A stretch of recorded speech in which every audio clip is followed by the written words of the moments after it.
Hello everyone, আসসালামু আলাইকুম। Welcome back to my channel. আমি মৌসুমী শর্মা। আজকে আরেকটি নতুন ভিডিও নিয়ে আজকের ভিডিওটা দেখেন।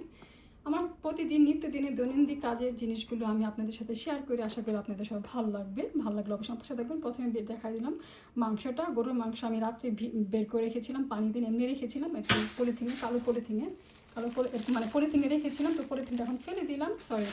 তো এখন মাংসটা সুন্দর একদম গলে একদম সফট হয়ে একদম আলাদা আলাদা হয়ে গেছে। এটা খুবই ইজি যে একদম মাংস বের করে পানিতে ভিজে রাখা, মানে তারপর এটাকে মানে টানা হেঁচড়া করার থেকে আমি রাত্রে কী করি, সবসময় রাত্রে বের করে রাখি। রাত্রে বের করে নর্মাল টেম্পারেচার এরকম বরফের মধ্যে রেখে দিই। সকাল হলে যখন রান্না করতে আসি দেখে মাংসগুলো একদম সুন্দর সফট হয়ে যায়, কোনো বরফ থাকে না, কিছু থাকে না। তো তারপরে এই বিরিয়ানি রান্না করার জন্য প্রথমে নিয়ে আসলাম সরষের তেল। আজকে গরুর মাংস বিরিয়ানি রান্না করবো, এর জন্য একটা বড় বোতল নিয়ে আসলাম, কারণ আমার সরষের তেল শেষ, এর জন্য বড় একটা বোতল নিয়ে আসি।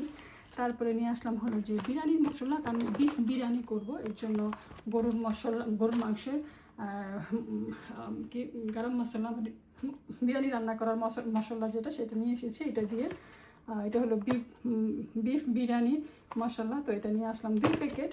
তো একটা দিয়ে রান্না করবো, 1 প্যাকেট দিয়ে রান্না করবো, কারণ আমার 2 প্যাকেট লাগবে না। তো তারপরে নিয়ে আসলাম আনারসটা খুবই ফ্রেশ ছিল, সুন্দর দেখে খুব ভালো লাগছে, এই জন্য নিয়ে আসলাম আনারসটা আমার হাজব্যান্ড আর আমার ছেলে পছন্দ করে, আমিও পছন্দ করি, বাট আমি বেশি খেতে পারি না, আমার গ্যাস্ট্রিকের প্রবলেম হয়। তো এরপরে হলো যে টমেটো না আনলে নয়, কারণ এই বিরিয়ানির সাথে যদি সালাদ না করি তাহলে কিন্তু খেয়ে মজা নেই। সালাদটা করতে হবে, লেবু থাকতে হবে, শসা থাকতে হবে, টমেটো থাকতে হবে। তারপরে নিয়ে আসলাম হলো যে এখানে একটু আদা এনেছি, আদা এটা আমার জন্য এনেছি, আমি খাবো। আর তারপরে আনলাম হলো যে এখানে হলো যে আপনার কী বলে, এই যে জাম্বুরা, দেশি জাম্বুরা, বাট এটা দেশি জাম্বুরা না, এটা হলো বিদেশি জাম্বুরা। বাট এটা খেতে একদম আমাদের দেশি জাম্বুরার মতোই মজা, টেস্ট, মানে এরকমই হয় একদম দেশের জাম্বুরার মতো খেতে। আর আমার ছেলের খুবই পছন্দ, কিছুদিন আগে এনে খাওয়াই, আমার ছেলেকে ভর্তা বানিয়ে দিয়েছিলাম, খুবই পছন্দ করেছে। সে আবার বলছে মামা আমার জন্য আবার নিয়ে আসবে, আমি খাবো। তো আজকে আবার নিয়ে আসলাম আমার ছেলের জন্য জাম্বুরা। তো আজকে দুপুরে আলহামদুলিল্লাহ রান্না হবে, দুপুরের জন্য বিরিয়ানি রান্না করা হবে, বিফ বিরিয়ানি। তো আমার ভিডিওটা যদি ভালো লাগে অবশ্যই আমার পাশে থাকবেন।